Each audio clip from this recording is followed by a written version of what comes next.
예, 저는 외환 보유고에 대해서 좀 여쭙겠습니다. 총재님, 금년 1월 들어가지고 보니까 우리 외환 보유고가 44억 불이 줄었다. 그래서 이제 4천억 달러가 무너질 수 있다. 근데 또 일각에서는 4천억이 우리 마지노선이다. 이게 무너지면 안 된다. 이런 이야기 있죠? 네. 예, 근데 이거는 뭐 4천억이 우리 마지노선이다. 이렇게 생각 안 하시죠? 그렇게 생각하지 않습니다. 예, 그렇습니다. 이러한 이유는 이렇습니다. 우리가 외환 보유고 하면은 우리 정부가 가지고 있는 게 지금 4,100억 있지만은 그거 말고 민간들이 가지고 있는 대자산, 이게 저는 2차 우리 외환 보유고가 아니냐 이렇게 좀 생각됩니다.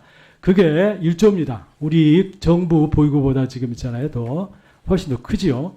예, 그리고 요 내용을 보면은 이제 우리 국민연금과 같은 기관 투자자들이 가지고 있는 것이 한 9천억 불 되더라고요. 이제 순자산 규모로 보는 겁니다. 그리고 우리 이제 사학개미라고 그러죠. 우리 개인 투자자들이 해외 투자한 게 지금 한 1,000억 불 가까이죠. 되는 겁니다. 1,000억 불 가까이. 지금 이렇게 되고 그 규모는 계속 늘어나요. 특히 우리 이제 개인 투자자의 해외 투자가 늘어나면서 이 대자산이 많이 늘고 있거든요. 자, 이렇게 되니까 어떤 일이 벌어지냐면은 작년 말부터 해가지고 지금 환율이 급등을 하니까 또 외화 자산을 투자하신 분들이 차익 실현 동기가 생기지 않겠습니까? 그러다 보니까 이제 달러를 있잖아요. 이제 팔게 되는 거죠. 그렇게 해서 이제 국내에 달러가 공급이 좀 되면서 또 환을 안정시키는 이런 또 긍정적인 역할을 좀 합니다. 잘 아시겠지만 또 국민연금이 큰 역할을 하지 않습니까? 국민연금이 자산 포트폴리오를 좀 연말에 조정을 했고 또 한 해지를 하면서 또 안정이 되고 있지 않습니까? 이러한 기관 투자자들의 어떤 환율 안정 기능에 대해서 어떻게 생각하십니까? 그 효과를 어느 정도까지 인정을 하시는가요? 저는 외환시장에 주는 역할도 중요하죠. 그보다는 국민연금과 같은 기관 투자자들이 자신의 미실현 이익을 네. 지금 환율로 인해서 굉장히 수익률이 높아졌을 때 실현 수익률로 만들기 위해서 환해지를 자발적으로 하는 것은 굉장히 중요한 투자 전략이라고 생각합니다. 예, 맞습니다. 그래서 이러한 민간의 어떤 재자산 운용 능력을 우리가 잘 활용을 해야 된다. 이게 지금 저는 관건이라고 생각합니다. 이와 관련해가지고, 우리 1차관님, 예. 우리 외환관리 시스템을 좀 개편을 해야 될 것 같아요. 우리 현재 외환 시스템은 우리가 자본이 부족했던 시절에 만든 겁니다. 그러니까 되도록이면 외화를 유출하지 말자. 나는 굉장히 소극적인 입장에 있더라고요. 근데 우리가 이제 자본 수출국이 되지 않았습니까? 그리고 전 글로벌 시장을 바탕으로 가지고 우리나라 국민들이 나가가지고 있잖아요. 안정적으로, 그렇잖아요. 수익성 높은 투자를 해야 하지 않겠습니까? 네. 그럼 그러한 투자 흐름이 오랄이 될 수 있도록 있잖아요. 좀 뒷받침을 좀 해줘야 된다. 그리고 외환시장을 통제할 것이 아니라 외환시장의 규모 자체를 늘려서 웬만한 충격을 자체적으로 흡수할 수 있도록 있잖아요.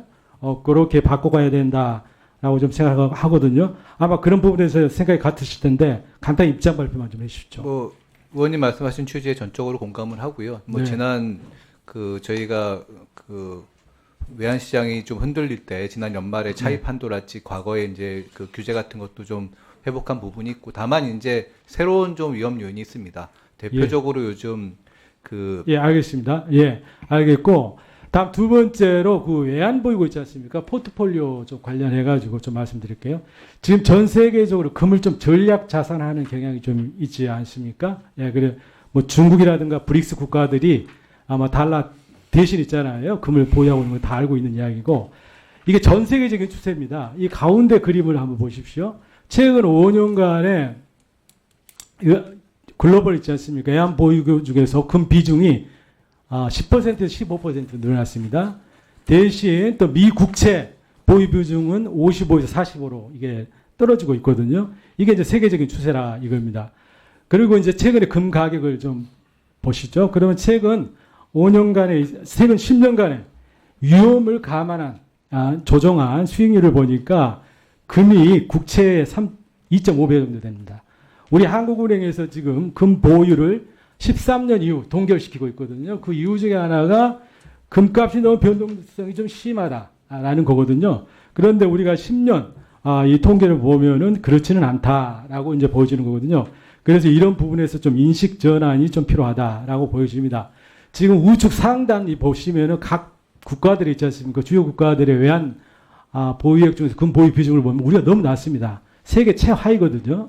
그래서 적어도 저는 일본이나 중국 정도의 수준, 한 5% 정도 되겠죠. 이 정도 수준 정도는 우리가 올린 상행하는 걸 한번 검토를 해야 하지 않느냐 이렇게 생각됩니다.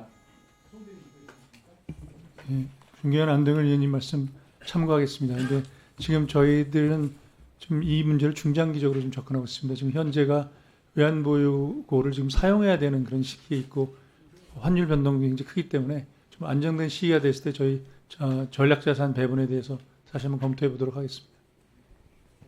예, 수고하셨습니다. 다음은 존경하는 신동욱 위원님 질의해 주시기 바랍니다.